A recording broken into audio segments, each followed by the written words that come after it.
الحمد لله رب العالمين والعاقبة للمتقين والصلاة والسلام على سيد الأنبياء والمرسلين وعلى آله وأصحابه أجمعين والمؤمنين والمسلمين كلهم أجمعين ومن تبعهم بإحسان إلى يوم الدين أما بعد فقد قال الله تبارك وتعالى في كلامه المجيد بعد أعوذ بالله من الشيطان الرجيم بسم الله الرحمن الرحيم وأتموا الحج والعمرة لله صدق الله العلي العظيم قال نبينا محمد صلى الله عليه وسلم الإسلام يهدم ما كان قبله والهجرة تهدم ما كان قبله والحج يهدم ما كان قبله أو كما قال على نبينا عليه الصلاة والسلام. கண்ணியத்திற்கும் மிகுந்த மதிப்பிற்கும் மரியாதைக்கும் உரிய அன்பார்ந்த அல்லாஹ்வின் நல்லடியார்களே,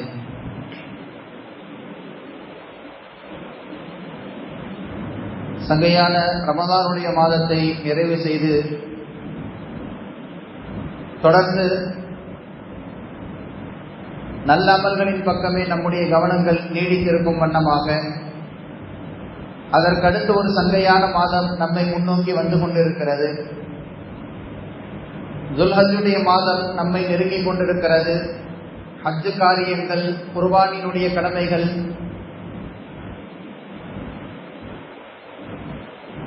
ஹாஜிகளை வழியனுப்புதல் போன்ற ஹஜ்ஜு தொடர்பான துல்ஹஜ் மாதம் செய்யப்பட வேண்டிய நல்ல அமல்கள் தொடர்பான சிந்தனைகள் அதனுடைய வாடை வர துவங்கி இருக்கிறது.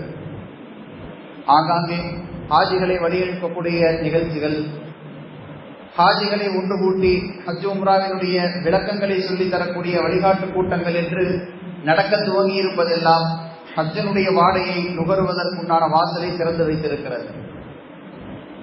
அல்லாஹ் தஆலா சங்கையான அந்த துல்ஹஜ் மாதத்தை அடையக்கூடிய பாக்கியத்தை தருவானாக. துல்ஹஜ் மாதத்தினுடைய நல்ல அமல்கள் எல்லாவற்றையும் செய்யக்கூடிய நசீபை தருவானாக. குர்பானி கடமையானவர்கள் குர்பானியை நிறைவேற்றுவதற்குண்டான வழிவகைகளை ஏற்படுத்தி தருவானாக. ஹஜ்ஜு கடமையானவர்கள் ஹஜ்ஜை நிறைவேற்றுவதற்குண்டான அந்த ஹஜ்ஜு ஒப்புக்கொள்ளப்பட்ட ஹஜ்ஜாக அங்கீகரிக்கப்படுவதற்கான எல்லா வாய்ப்புகளையும் உருவாக்கி தருவானாக. ஹஜ்ஜு செய்யக்கூடிய பாக்கியம் பெறாதவர்கள் வரக்கூடிய வருடங்களில் ஹஜ்ஜு உம்ராக்களை அதிகமாக செய்யக்கூடிய நசீபை உண்டாக்கி தருவானாக. கண்ணியத்திற்குரிய அல்லாஹ்வின் நல்லடியார்களே, பெருமானார் ஸல்லல்லாஹு அலைஹி வஸல்லம் அவர்கள் தங்களுடைய வார்த்தைகளால் 3 விஷயங்களை நமக்கு நினைவூட்டுகிறார்கள். இவை 3 காரியங்களும் இதற்கு முன்னால் செய்த எல்லா பாவங்களையும் மன்னிப்புக்குள்ளாக்கி ஒரு பாவமும் இல்லாத பரிசுத்தவான்களாக உங்களை மாற்றிவிடுகிறது என்று 3 காரியங்களை குறிப்பிட்டு பெருமானார் ஸல்லல்லாஹு அலைஹி வஸல்லம் அவர்கள் நமக்கு வழிகாட்டுகிறார்கள். அல் இஸ்லாமு யஹ்திமு மா கான கபல, முதலாவதாக வேறு மதத்திலிருந்து, வேறு கடவுள் கொள்கையிலிருந்து, வழிகட்ட வேறு ஏதாவது ஒரு நிலைப்பாட்டிலிருந்து கலிமா சொல்லி இஸ்லாம் ஆகக்கூடிய ஒரு மனிதன் அவன் சொல்லக்கூடிய கலிமாவினால் வேறு மதத்தில் இருந்தபோது, தவறான கொள்கையில் இருந்தபோது, வழிகேட்டில் இருந்தபோது செய்த எல்லா பாவங்களையும் அழித்து விடுகிறது.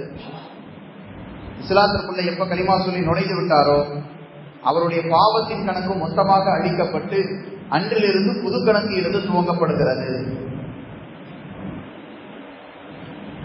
வல் ஹிஜ்ரத்து தஹ்திமு மா கான கபலஹ, அடுத்ததாக இஸ்லாத்தினுடைய ஆரம்ப காலகட்டங்களில் காபிர்களால் சித்திரவதைகளுக்கு உள்ளாக்கப்பட்டு சொந்த ஊரில் நிம்மதியாக இஸ்லாத்தின் பிரகாரம் வாழ முடியாத நிர்பந்தத்திற்கு உள்ளாக்கப்பட்ட பாதிக்கப்பட்ட சிறுபான்மையினர்கள் தஞ்சம் தேடி அடைக்கலமாகுவதற்காக ஹிஜ்ரத் செய்து அகதிகளாக வேறு நாடுகளுக்கு சென்ற நிகழ்வுகளை எல்லாம் நாம் வரலாற்றில் படித்திருப்போம். முக்கியமாக மக்காவிலிருந்து ஹிஜ்ரத் செய்து மதீனாவுக்கு வந்த நிகழ்வுகள் நம்ம அதிகமாக பேசப்பட்டு அது நம்முடைய நினைவுகளில் இருக்கும். இப்படியாக சொந்த ஊரில் இருந்து இபாதத்து செய்ய முடியாத நிர்பந்தத்திற்கு உள்ளாகி ஊரிலிருந்து விரட்டி அடிக்கப்பட்டு ஹிஜ்ரத் செய்து வெளியூருக்கு செல்லக்கூடிய, அகதிகளாக வேறு நாடுகளுக்கு போய் குடியேறக்கூடிய இந்த மாதிரியான நிகழ்வுகளில் யார் பங்கெடுத்துக் கொள்கிறார்களோ, இஸ்லாத்திற்காக சொந்த ஊரையே விட்டுட்டு, இஸ்லாத்திற்காக ஊரில் இருக்கக்கூடிய தொழிலை விட்டுட்டு, இஸ்லாத்திற்காக சொந்த ஊரில் கட்டி வைத்திருந்த வீடுகளை விட்டுவிட்டு, வாங்கி வைத்திருந்த சொத்துக்களை எல்லாம் விட்டுவிட்டு, குடும்பங்களை, மனைவி மக்களை எல்லாம் துறந்து விட்டு, இஸ்லாத்தை மட்டும் பாதுகாத்துக் கொண்டால் போதும் என்ற அடிப்படையில சொந்த ஊரை விட்டு பயணப்பட்ட அகதிகளாக வேறு நாடுகளுக்கு போய் குடியேறக்கூடிய ஹிஜ்ரத் செய்தவர்கள், அவர்களுடைய பழைய கணக்கு மொத்தமா அழிக்கப்பட்டு புது கணக்கு ஆரம்பிக்கப்படும். ஏற்கனவே காபிராக வேறு கொள்கைகளை பின்பற்றக்கூடிய வழிகேட்டில் இருந்து கலிமா சொல்லி இஸ்லாம் ஆனவுடனே பழைய கணக்கு டெலிட் ஆயிடும், மறுபடியும் புதிய கணக்கு துவங்கப்படும். உள்ளூர்ல இருந்து நிம்மதியாக அமல் செய்ய முடியல, அரசாங்கத்தினுடைய கெடுபடி, எதிரிகளுடைய தொல்லை, இது தாங்க முடியாம ஒருவர் ஹிஜ்ரத் செய்வதாக முடிவெடுத்து வெளியூருக்கு சென்று ஹிஜ்ரத் செய்தால் அவருடைய பழைய கணக்கு அழிக்கப்பட்டு மீண்டும் புதிய கணக்கு எழுதப்படும். மூன்றாவதாக பெருமானார் ஸல்லல்லாஹு அலைஹி வஸல்லம் அவர்கள் சொன்னார்கள், அல் ஹஜ்ஜு யஹதிமு மா கான கப்லஹு, ஹஜ் செய்வதும் பழைய கணக்கை அழித்துவிட்டு புது கணக்கை உங்களுக்கு துவங்கி தரும். அல்லாஹ் நம் அனைவருக்கும் நசீபாக்குவானாக. நம்மிடத்துல இருக்கிற பழைய கணக்கை அழிக்கிறதுக்கான ஒரே ஆப்ஷன் ஹஜ் மட்டும்தான். இஸ்லாம் ஆக போறது இனி புதிதாக முஸ்லீமாக போவது கிடையாது. ஹிஜ்ரத் செய்யக்கூடிய வாய்ப்பு அன்றைய காலகட்டங்களோடு முடிவடைந்து விட்டது. ஹிஜ்ரத் செய்யறதுக்கான வாய்ப்பும் இல்லை.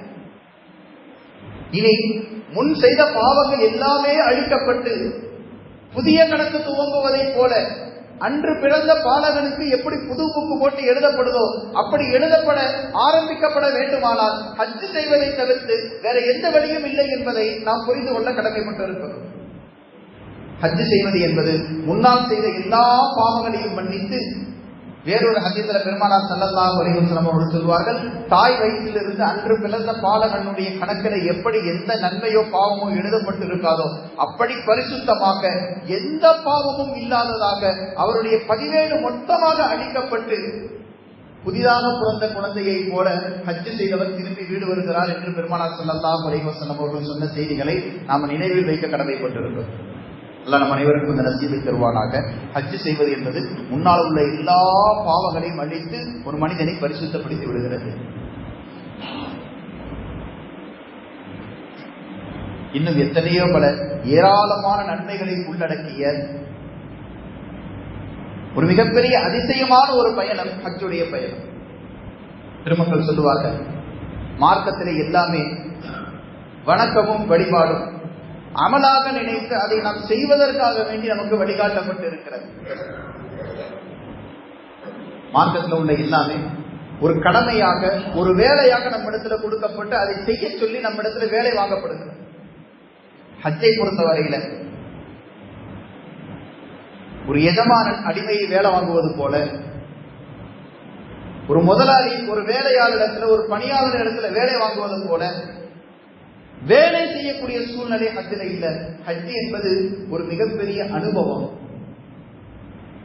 அல்லாஹ்வுடைய அத்தாட்சிகளை, அல்லாஹ்வுடைய அதிசயங்களை, அல்லாஹ் இந்த உலகத்தை எப்படி நடைமுறைப்படுத்தி கொண்டிருக்கிறான் என்கின்ற நடைமுறையை கண்கூடாக பார்த்து உணர்ந்து அனுபவித்து அதிலிருந்தும் ஈமானை புதுப்பித்துக் கொள்ளக்கூடிய, அதிலிருந்தும் தக்வாவை உருவாக்கி கொள்ளக்கூடிய, இறை நம்பிக்கையை மேலும் மெருகேற்றிக் கொள்ளக்கூடிய ஒரு அற்புதமான அனுபவமாக அல்லாஹ் ஹஜ்ஜை அமைத்திருக்கிறார்.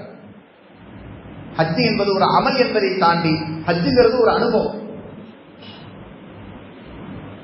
எப்படி மாணவர்கள் பரீட்சைக்கு படிக்கும் போது 70% மார்க்க எழுத்து பரீட்சைக்காக வேண்டி படிச்சுட்டு 30% மார்க்க பிராக்டிகலுக்காக வேண்டி கொடுக்கிறாங்களோ, அப்படி ஊர்ல நாம செய்யக்கூடிய அமல்கள் எல்லாம் எழுத்து பரீட்சையாக அல்லாஹ் சொல்லுகிறான், அதை நான் செய்கிறேன் என்று சொன்னதை செய்பவர்களாக 70% நம்முடைய ஈமானை நம்முடைய அமல்களால் பரிபூர்ணப்படுத்துகிறோம். 30% பிராக்டிகலாக உணர்ந்து அல்லாஹ்வுடைய அத்தாட்சிகளை, அவனுடைய அருட்கொடைகளை, அவனுடைய படைப்பின் அதிசயத்தை கண்ணால் பார்த்து அனுபவித்து ரப்பை உணரக்கூடிய, அவனுடைய இறை தன்மையை உணரக்கூடிய, அவனுடைய அத்தாட்சிகளை காணக்கூடிய அதன் மூலம் தங்களுடைய ஈமானை வலுப்படுத்திக் கொள்ளக்கூடிய ஒரு வாய்ப்பை, ஒரு அனுபவத்தை அல்லாஹ் ஹஜ்ஜில் வைத்திருக்கிறார்.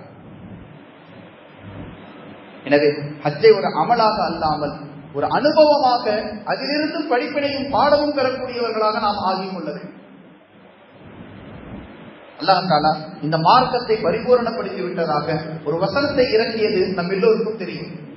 அல்யௌம அக்மல்து லகும் தீனக்கும் வ அத்மம்து அலைக்கும் நிஅமதி வ ரதீது லகுமுல் இஸ்லாம தீனா. உலகத்தில் உள்ள எல்லா வேதக்காரர்களும் இந்த வசனத்தை பார்த்து பொறாமப்படக்கூடிய அளவுக்கு உண்டான ஒரு மிகப்பெரிய அங்கீகாரத்தை இந்த வசனத்தின் மூலமாக அல்லாஹ் இந்த மார்க்கத்திற்கு கொடுத்தார்.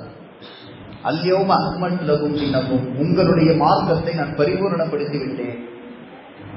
வ அத்மம்து அலைக்கும் நிஅமதி, என்னுடைய அருட்கொடைகளை எல்லாம் நான் பரிபூரணப்படுத்தி விட்டேன். வ ரதீது லகுமுல் இஸ்லாம தீனா, முஹம்மது ஸல்லல்லாஹு அலைஹி வஸல்லம் அவர்கள் கொண்டு வந்து கொடுத்த இந்த இஸ்லாம் என்ற மார்க்கத்தை நான் என்னுடைய தீனாக பொருந்திக் கொண்டேன்.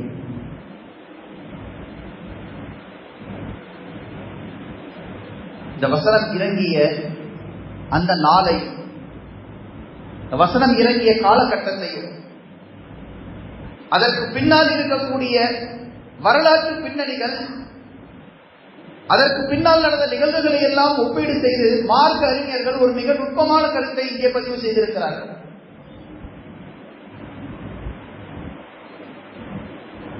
பெருமானார் ஸல்லல்லாஹு அலைஹி வஸல்லம் அவர்கள் ஹஜ்ஜுடைய பயணத்தில் அரபாவுடைய மைதானத்தில் இருக்கும் போது இந்த வசனம் இறங்குகிறது. அதை அடிப்படையாக வைத்து பெருமக்கள் சொல்லுகிறார்கள், தொழுகை கடமையாக்கப்பட்டது, மக்கள் முன்னால் இருந்து தொழுது கொண்டிருக்கிறார்கள். நோன்பு கடமையாக்கப்பட்டது, முஸ்லிம்கள் முன்னால் இருந்து நோன்பு வைத்துக் கொண்டிருந்தார்கள். ஜக்காத்து கடமையாக்கப்பட்டது, ஜக்காத்து கொடுக்கப்பட்டுக் கொண்டிருந்தது. ஹஜ்ஜு கடமையானது, பெருமானார் ஸல்லல்லாஹு அலைஹி வஸல்லம் அவர்கள் ஹஜ்ஜுடைய பயணத்திற்காக வேண்டி வந்திருந்தார்கள். ஹஜ்ஜில் இருக்கும் போது இந்த வசனம் இறங்குகிறது, அல்யௌம அக்மல்து லகும் தீனக்கும், உங்களுடைய மார்க்கம் இப்போது பரிபூரணமாகிவிட்டது. நம்ம முன்னால சொன்ன மாதிரிதான் தொழுக, நோன்பு, ஜக்காத்து, கலிமா சொல்லி இஸ்லாம் ஆகிறது. இது எல்லாமே எடுத்து பரீட்சைக்கு நாம படிக்கிற மார்க் வாங்குறதுக்காக வேண்டி உள்ள அமல்கள். ஹஜ்ஜுக்காக வேண்டி பெருமானார் ஸல்லல்லாஹு அலைஹி வஸல்லம் அவர்கள் வந்த உடனே அல்லாஹ் சொல்லிவிட்டார், அல்யௌம அக்மல்து லகும். ஒரு மனிதன் ஈமானுடையவனாக, தொழுகையாளியாக, நோன்பாளியாக, ஜக்காத்து கொடுப்பவனாக இருப்பதனால் மட்டும் அவனுடைய ஈமான் பரிபூரணமாக ஆகிவிடாது. ஹஜ்ஜு செய்வதற்காக வேண்டி வந்து அந்த மைதானத்தில் நிற்கும் போது அல்லாஹ் சொல்லுகிறான், அல்யௌம அக்மல்து லகும் தீனக்கும், உங்களுடைய ஈமானை நான் பரிபூரணப்படுத்தி விட்டேன். அந்த அனுபவத்தை அனுபவிக்காத வரை ஒரு மனிதனுடைய ஈமான் பரிபூரணமாக ஆகுவதில்லை. என்னதான் ஊர்ல இருக்கும் போது 5 வேளையும் தொழுகக்கூடிய தொழுகையாளியாக, 30 நாள் நோன்பு வைக்கக்கூடிய நோன்பாளியாக, வருடா வருடம் ஜக்காத்தை சரியாக நிறைவேற்றக்கூடிய கொடையாளியாக இருந்தாலும் ஹஜ்ஜுடைய மைதானத்துல போய் நின்று, அரபாவுல நின்று, காபாவுல நின்று ஹஜ்ஜுடைய காரியங்களை, அந்த அனுபவங்களை மனிதன் நேரில் அனுபவிக்காத வரை அவருடைய ஈமான் பரிபூரணமாகுவதில்லை என்கின்ற நுட்பத்தை இந்த வசனத்தின் விளக்கத்திலிருந்து பெருமக்கள் எழுதி காண்பிப்பார்.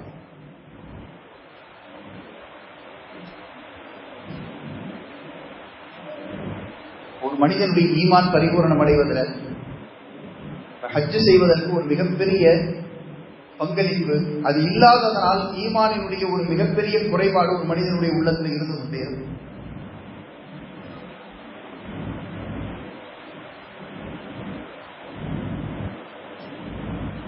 எனவேதான் ஹஜ்ஜு செய்வதில் உள்ள அந்த அனுபவத்தை, அதில் உள்ள அந்த படிப்பினைகளை நேரில் கண்டு அனுபவிக்கக்கூடிய அந்த பாக்கியம் நமக்கு கிடைக்க வேண்டும் என்று அல்லாஹ்விடத்தில் அனுதினமும் நாம் துஆ செய்ய கடமைப்பட்டிருக்கிறோம்.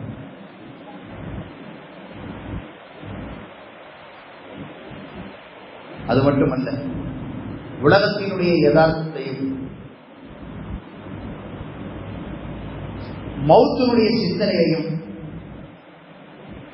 மஹ்ஷர் மைதானத்தினுடைய அனுபவத்தையும் கொடுக்கக்கூடியதாக இந்த ஹஜ்ஜுடைய பயணம் இருக்கிறது என்று சொல்லுவார்கள். ஒரு மனிதன் ஹஜ்ஜுக்கு சென்று வருவது என்பது கிட்டத்தட்ட மரணத்தை சந்தித்து கேள்வி கணக்குகளை ஒப்படைத்து அல்லாஹ்விடத்திலிருந்து வெகுமதியை பெற்று திரும்பி வருவதற்கு சமம்.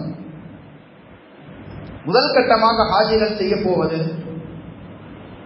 தங்களுடைய உடைகளை மாற்றி, பொதுவாக வாழ்நாட்களில் ஊர்ல இருக்கும்போது நாம உடுத்துற உடைய மாதிரி உண்டான உடையை உடுத்தாம ஹஜ்ஜுக்கு என்று பிரத்யேகமாக மார்க்கத்திலே வழிகாட்டப்பட்டிருக்கின்ற இஹ்ராம் என்ற உடையை அணிய போகிறார்கள். எந்த டிசைனும் இருக்காது, எந்த பிரிண்டும் இருக்காது, சொல்ல போனா ஒரு தையல் கூட இருக்காது. வெறுமனே ஒரு வெள்ளை துணியை நாளா கிழிச்சு அதை அல்லாஹ் எப்படி கட்ட சொன்னானோ அந்த கட்டக்கூடிய முறையில அந்த துணியை சுற்றி கொள்வது மட்டும்தான் ஒரு ஹாஜிக்கு வழங்கப்பட்டிருக்கக்கூடிய வழிகாட்டு. கிட்டத்தட்ட இத ஊர்ல நாம எங்க பார்த்திருக்கோம் சொல்லுங்க? மையத்தை குளிப்பாட்டி கஃன் அணிவிக்கும் போது இதை நாம பார்த்திருக்கோம். எந்த பிரிண்டும் இல்லாத, எந்த டிசைனும் இல்லாத, எந்த தையலும் இல்லாத ஒரு துணியை நாளா கிழிச்சு ஒரு ஆளை பேக் பண்றதை எப்ப பார்ப்போம்?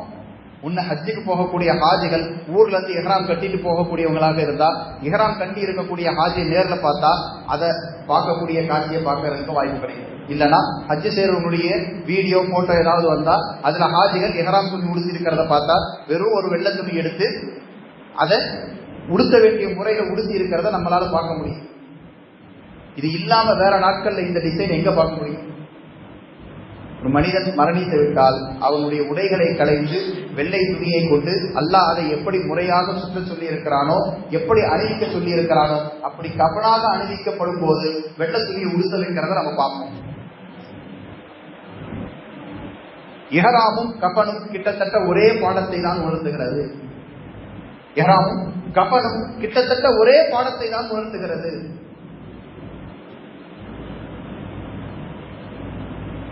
இரண்டாவது, ஒரு ஹாஜி எப்படி அல்லாஹ்வை அடைய வேண்டும் என்பதற்காக, அவனுடைய திருப்தியை பெற வேண்டும் என்பதற்காக அவர் சொன்ன நாளில் அவர் குறிப்பிட்ட நேரத்தில் ஊர்ல உள்ள எல்லா கமிட்மெண்ட்ஸையும் விட்டுட்டு, ஊர்ல உள்ள எல்லா டாக்குமெண்ட்ஸ், எல்லா சொத்து, எல்லா நகை, எல்லா பணத்தையும் விட்டுட்டு அல்லாஹ் எதை கொண்டு வரதுக்கு அனுமதித்திருக்கிறானோ அந்த அளவுக்கு உண்டான லக்கேஜை மட்டும் எடுத்துக்கிட்டு எப்படி ஆகி ஊரை விட்டு, குடும்பத்தை விட்டு, வியாபாரத்தை விட்டு, கடையை விட்டு, கம்பெனி விட்டுட்டு விடைபெற்று செல்லுகிறாரோ, ஒரு மௌத்த வீட்டுல இருந்து தூக்கிட்டு போகும்போது அப்படிதான் இருக்கு. அல்லாஹ் எதை அனுமதித்திருக்கிறானோ அவர் செய்த அமல்களை தவிர வேற எதையும் கொண்டு போக முடியாத அளவுக்கு அவருடைய மனைவி, மக்கள், அவருடைய கடை, வியாபாரம், அவருடைய துணிமணி, அவருடைய பைக்கு, கார், அவருடைய நகை நட்டு, அவர் சம்பாதித்து வச்சிருக்கிற பேங்க் பேலன்ஸ், அவருடைய கையில இருக்கிற கேஷ் எதையும் கொண்டு போக முடியாது. எப்படி ஒரு மையத்தை வீட்டில இருந்து தூக்கிட்டு போகும்போது கையில எதுவுமே இல்லாம அல்லாஹ் அனுமதித்திருக்கிற, அவர் கொண்டு போகுவதற்கு அவருக்கு அல்லாஹ்வால் அனுமதிக்கப்பட்ட தான் செய்த நல்ல அமல்கள், அவர் செய்த பாவங்களை தவிர எதையும் சுமந்துட்டு போக முடியாதோ அதே மாதிரி கிட்டத்தட்ட ஊரை விட்டு, கடையை விட்டு, வியாபாரத்தை விட்டு, மனைவி மக்களை விட்டு, சொந்த பந்தங்களை விட்டு தனிமையில ஒரு பயணம் போகிறார். இந்த பயணமும் மையத்தை இங்கிருந்து கபருக்கு கொண்டு போகக்கூடிய ஒரு பயணமும் கிட்டத்தட்ட பார்க்கறதுக்கு ஒரே மாதிரி. அவர் உடுத்திருக்கிற உடை, மையத்துக்கு உடுத்தப்பட்டிருக்கிற கஃனுடைய உடை ஒரே மாதிரி இருக்கு. அவர் புறப்பட்டு போகிற ஒரு பயணம், மையத்தை இங்கிருந்து தூக்கிட்டு போகிற ஒரு பயணம் பார்க்கறதுக்கு ஒரே மாதிரியா. அங்க போய் இறங்கினதுக்கு அப்புறம் போற பிளைட் வேண்டாலும் வித்தியாசமா இருக்கலாம். நாம கொடுக்கிற காசுக்கு தகுந்த மாதிரி நம்ம பயணிக்கிற பிளைட்டினுடைய தரம் வேண்டுமானாலும் வேறையாக இருக்கலாம். நாம கட்டுற அமௌண்ட்டுக்கு தகுந்த மாதிரி நாம தங்க வைக்கப்படுகின்ற விடுதிகள், ரூம்களினுடைய அமைப்புகள் வேண்டுமானாலும் வேற மாதிரி இருக்கலாம். இறங்கி தெருவில் நடந்தாலோ, காபத்துல்லாவுக்குள்ள நுழைஞ்சாலோ விஐபியும் கிடையாது, சாதாரண ஆளும் கிடையாது, எல்லாம் ஒரே மாதிரி. அவரும் ஒரே ஒரு வெள்ளை துணி, நானும் ஒரே ஒரு வெள்ளை துணி. அவர் காலையும் செருப்பு கிடையாது, என் காலையும் செருப்பு கிடையாது. அவர் தலையிலையும் தொப்பி கிடையாது, என் தலையிலையும் தொப்பி கிடையாது. வேற ஒரு நாட்டில் அவர் ஐஏஎஸ் அதிகாரியா இருப்பார், வேற ஒரு நாட்டில் அவர் பேங்க் மேனேஜரா இருப்பார், வேற ஒரு ஊர்ல அவர் பெரிய கம்பெனிக்கு முதலாளியா இருப்பார். எந்த வித்தியாசமும் இல்லாம சரிக்கு சமமா பக்கத்துல நிக்கிறத எங்க பார்க்கலாம் தெரியுமா? கபரிஸ்தான்ல போய் பார்க்கலாம். இந்த கபரு விஐபி கபரு, இந்த கபரு ஒர்க்கர்ஸ், லேபர்ஸுக்கான கபரு, எந்த வித்தியாசமும் இல்லாம எப்படி ஒரு வரிசை பிரகாரம் கபர்களுக்கு அடுத்து அடுத்து மையத்துகள் அடக்கப்படுதோ, பணக்கார விடுங்க, அவருக்கு முன்னாலேயும் பின்னாலே ஒரு ஒரு கபர் விட்டுருங்க, அவர் ஜாலியா கைகால நீட்டி படுக்கட்டும், எப்படி எந்த வித்தியாசமும் கபரிஸ்தான்ல காட்டப்படுறது இல்லையோ, விஐபி கபருங்க கொஞ்சம் உயரமா கட்டி விடுங்க, அது கொஞ்சம் டைல்ஸ் போடுங்க, கொஞ்சம் பெயிண்ட் அடிங்கன்ற எந்த வித்தியாசமும் எப்படி கபரிஸ்தான்ல இல்லையோ அதே மாதிரி காபத்துல்லாவுக்குள்ள இஹ்ராமுடைய நிலையில, தவாஃபுடைய நேரத்துல, முஸ்தலிஃபாவுல, மினாவுல, அரஃபாவுல ஹஜ்ஜுடைய காரியங்கள் நடைபெறக்கூடிய எந்த இடத்திலும் அவர் போற பிரைஸ், அவர் தங்குற ரூமை தவிர வேற எந்த இடத்திலும் எந்த வித்தியாசமும் காட்டப்படாமல் ஒரு ஹாஜி எப்படி தன்னை லட்சக்கணக்கானவர்களில், கோடிக்கணக்கானவர்களில் நாளும் எல்லோரையும் போன்று ஒருவன் தான் என்ற உணர்வோடு ஹஜ் செய்கிறாரோ அந்த உணர்வு உலகத்துல கபரிஸ்தானை தவிர வேற எங்கேயும் பார்க்க முடியாது.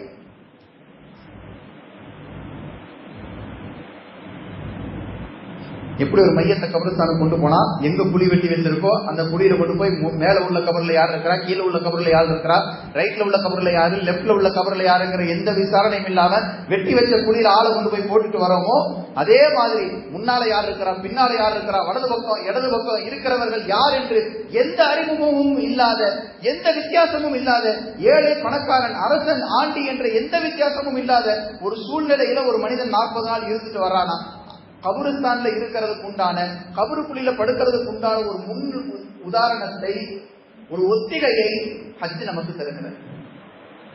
அவர் உடுத்திருக்கிற உடையும் ஒரு மையத்தை உடுத்திருக்கிற உடையும் கிட்டத்தட்ட ஒண்ணுதான். அவர் போகிற பயணமும் மையத்தை தூக்கிட்டு போறது கிட்டத்தட்ட ஒண்ணுதான். அவர் இருக்க போகிற இடமும் மையத்து தங்கி இருக்கிற இடமும் கிட்டத்தட்ட ஒண்ணுதான். கடைசியாக அரஃபா மைதானத்தினுடைய காட்சியை அனுபவித்தவர்கள், அங்கு இருந்தவர்கள், ஏற்கனவே ஹஜ் உம்ரா செய்யக்கூடிய நசீபு கிடைத்தவர்களுக்கு அந்த காட்சி கண்ணால பார்த்த அனுபவம் அவர்களுக்கு இருக்கும். இல்லைன்னா இப்ப இருக்கக்கூடிய தொழில்நுட்பத்துல அரஃபா மைதானத்துல அந்த ஹாஜிகள் கூடி இருக்கக்கூடிய அந்த காட்சியை ட்ரோன் கேமராவில் வச்சு, ஹெலிகாப்டர்ல இருந்து வேற ஏதாவது ஒரு டெக்னாலஜியை பயன்படுத்தி கேமராக்கள்ல அந்த காட்சிகளை காமிக்கிறாங்க. இப்படித்தான் மஹ்ஷர் மைதானத்தில் எல்லாரும் நிறுத்தப்பட்டிருப்பார்கள். என்னுடைய முடிவு என்னவாகுமோ என்று தெரியாம, எப்படி ஒரு ஹாஜி என் ஹஜ்ஜு கபூலாச்சோ இல்லையோ, நான் இவ்வளவு சிரமப்பட்டது அல்லாஹ்வால ஏற்றுக்கொள்ளப்பட்டதோ இல்லையோ, நான் செய்த துவாவெல்லாம் ஒப்புக்கொள்ளப்பட்டதோ இல்லையோ, நான் கொடுக்கிற குர்பானி அல்லாஹ் ஏற்றுக்க போறானோ இல்லையோ, என்னுடைய ஹஜ்ஜுக்கு என்ன கூலி கிடைக்க போகுதோ என்பது எதுவுமே தெரியாமல் அரஃபாவுடைய மைதானத்தில் நிர்கதியாக ஒரு ஹாஜி எப்படி தனித்து விடப்பட்டு நின்று அல்லாஹ்விடத்தில் துவா செய்து கொண்டிருப்பாரோ, நாளைக்கு மஹ்ஷர் மைதானத்தில் அல்லாஹ் கேள்வி கேட்கும் போது இப்படித்தான் ஒவ்வொருவரும் தனித்தனியாக தன்னை பற்றி யோசித்தவனாக, தன்னுடைய முடிவு என்னவாகுமோ என்று பயந்தவனாக அல்லாஹ்வுக்கு முன்னால் இருக்க போகிறார் என்பதற்கான ஒத்திகை தான் மஹ்ஷர் மைதானத்தினுடைய ட்ரையல் தான் அரஃபாவுடைய மைதானத்தில் நடக்கிறது.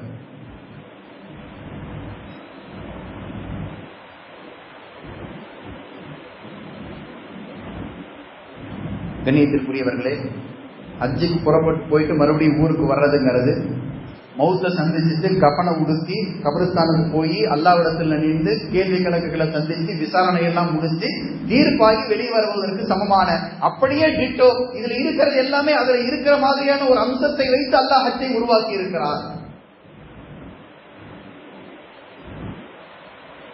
விசாரணை என்று அல்லாஹ்வுக்கு முன்னால் நின்றதற்கு பிறகு சிலருடைய விசாரணைகள் சாதகமாக முடிகிறது, அல்லாஹ் அவர்களுக்கு கூலியை கொடுத்து சொர்க்கத்திற்கு அனுப்புகிறான். சிலருடைய விசாரணைகள் மோசமான முடிவுகளை தருகிறது, தவறான தீர்ப்பு எழுதப்பட்டவர்கள் நரகத்திற்கு அனுப்பப்படுகிறார்கள். ஹஜ் பயணத்திற்கு சென்ற பல பேருடைய தீர்ப்புகளும் அப்படித்தான். சிலருடைய ஹஜ் அல்லாஹ்வால் ஏற்றுக்கொள்ளப்பட்டு அங்கீகரிக்கப்பட்டு நல்ல கூலியோடு அவர்கள் வீடுகளுக்கு திரும்பி வருகிறார்கள். சிலருடைய ஹஜ் செலவுகளை தவிர, அவர்கள் பட்ட சிரமத்தை தவிர அல்லாஹ்வுடைய பார்வையில எந்த மதிப்பும் பெறாத வீணடிக்கப்பட்டதாக ஆகி அவர்கள் எந்த கூலியும் பெறாமல் திரும்ப வீடு வருகிறார்கள். கண்ணியத்திற்குரியவர்களே, கிட்டத்தட்ட ஹஜ் என்பது ஒரு அனுபவம் என்ற ஆரம்பத்தில் நாம சொன்னது போலவே வாழ்க்கையினுடைய கடைசியில மௌத்தை சந்திக்கிற போது நமக்கு என்னவெல்லாம் நடக்கவிருக்கிறதோ அதை எல்லாவற்றையும் உலகத்துல வாழும் போதே அனுபவித்து அதை சரி செய்து கொள்வதற்கான ஒரு பாடமாக, ஒரு வாய்ப்பாக அல்லாஹ் ஹஜ்ஜை வடிவமைத்திருக்கிறான் என்பதை உணர்ந்து அந்த காரியங்களில் ஈடுபடுபவர்கள் அல்லது அதற்கான வாய்ப்பு உள்ளவர்கள் அதை உருவாக்கி அந்த அனுபவத்தை ஒரு தடவையாவது வாழ்க்கையில் நம்ம சுவைத்து பார்க்கணும். இன்றைக்கு சமூகத்துல ஒரு மிகப்பெரிய கவனக்குறைவு, இன்றைக்கு சமூகத்துல ஒரு மிகப்பெரிய கவனக்குறைவு அல்லது ஒரு மிகப்பெரிய தந்திரமாக கையில் எடுக்கப்படுவது, ஹஜ்ஜி செய்கிறதுக்கு உடல் ஆரோக்கியம் இருந்தும், ஹஜ்ஜி செய்வதற்கு தேவையான பொருளாதாரம் இருந்தும், ஹஜ்ஜி செய்வதற்கு தேவையான எல்லா சூழ்நிலைகளும் சாதகமாக இருந்தும் ஹஜ்ஜுக்கு பதிலாக உம்ராவை தேர்ந்தெடுத்துக் கொள்ளக்கூடிய ஒரு நடைமுறையை இன்றைக்கு உலகத்துல பார்க்கணும். ஒரு ஹஜ் செய்யற செலவுல 5 உம்ரா செஞ்சிடலாங்கிற கணக்குல என்ன செய்யறாங்க சில பேர், வருஷம் சும்மானத்துக்கு உம்ராவுக்கு போயிட்டு வர்றது, வருஷத்துக்கு ஒரு தடவை சம்மர்ல இருந்து வெளியூர் போயிட்டு வர மாதிரி, ஸ்கூல்ல காலேஜ்ல டூர் கூட்டிட்டு போற மாதிரி, அவ்வப்போது ஒரு சிறிய தொகையை கொடுத்து சும்மா உம்ராவுக்கு போயிட்டு வர்றதுனால ஹஜ்ஜுடைய நன்மையை ஒரு காலத்திலும் நீங்கள் அடைந்து கொள்ள முடியாது. வாழ்க்கை புறா ஒரு மனுஷன் 1000 உம்ரா செய்திருந்தாலும் 1000 உம்ராவும் சேர்த்து ஒரு ஹஜ்ஜுடைய நன்மைக்கு ஈடாகாது. நன்மைக்கு ஈடாகாது என்பது வேற கதை. ஹஜ்ஜினுடைய கடமையை அவரால் நிவர்த்தி செய்யவே முடியாது. எப்படி ரமதான் மாதத்தினுடைய ஒரு நோன்பு ஒருத்தர் வேண்டும் என்று விட்டுவிட்டால் அவர் ஆயுள் முழுக்க நோன்பு இருந்தாலும் ரமதானில் விடப்பட்ட நோன்புக்கான அந்த கணக்கை அவரால் நிவர்த்தி செய்யவே முடியாதோ, ஹஜ்ஜு கடமையான ஒரு மனிதர் ஹஜ்ஜு செய்யாமல் மரணித்து விட்டால் வாழும் காலத்தில் அவர் 1000 உம்ரா செய்திருந்தாலும் எல்லா உம்ராக்களினுடைய நன்மை சேர்த்தும் கூட ஹஜ்ஜுடைய நன்மைக்கு நிகராகவும் ஆகாது, ஹஜ்ஜு கடமை நிறைவேற்றியவராகவும் அவர் ஆக மாட்டார்.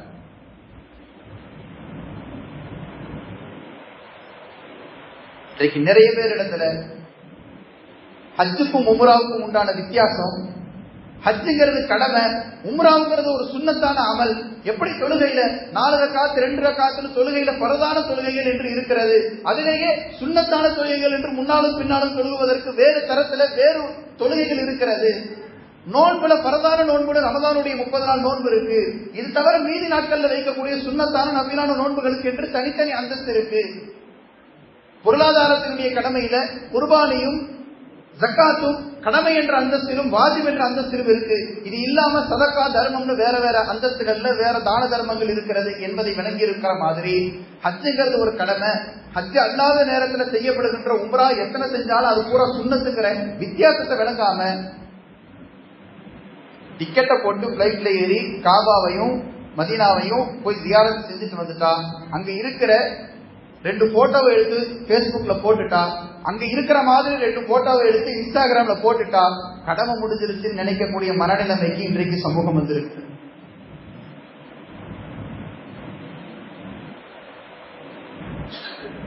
கண்ணியத்திற்குரிய அன்பார்ந்த அல்லாஹ்வின் நல்லடியார்களே, ஹஜ் என்கின்ற கடமையை நிறைவேற்றுவதை குறித்து ஆழமாக இந்த சமூகம் விளங்கிக் கொள்ள கடமைப்பட்டிருக்கிறது.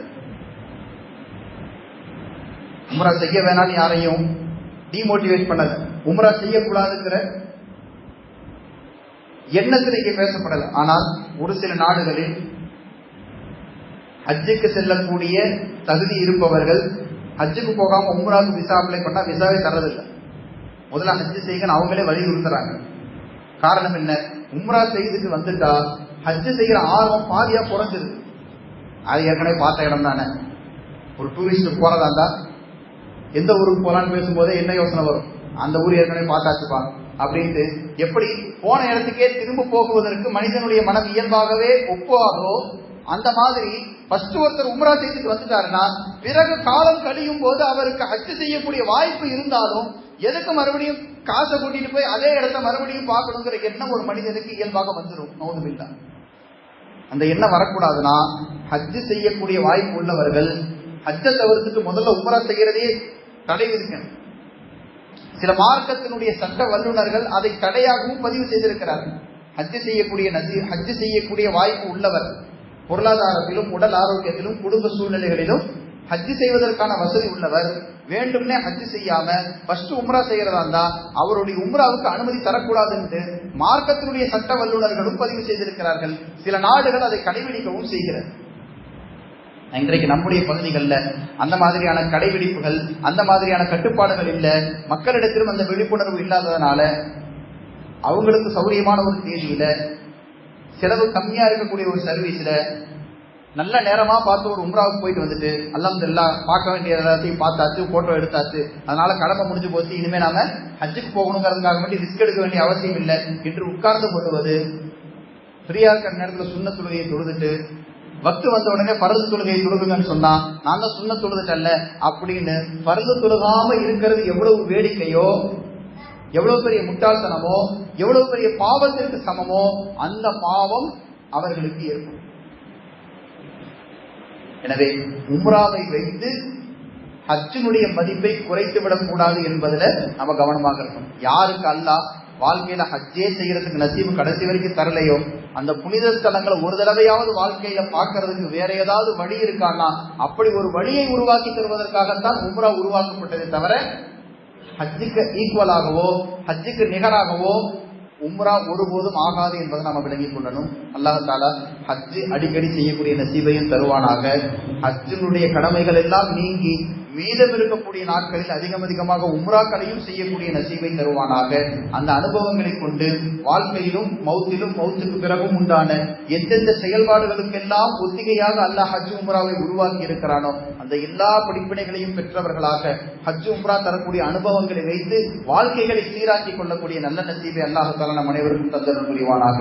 ஆமீன் யா ரப்பல் ஆலமீன். வ ஆகிரு தஅவானா அல்ஹம்துலில்லாஹி ரப்பில் ஆலமீன். அஸ்ஸலாமு அலைக்கும் வரஹ்மத்துல்லாஹி வபரகாத்துஹு.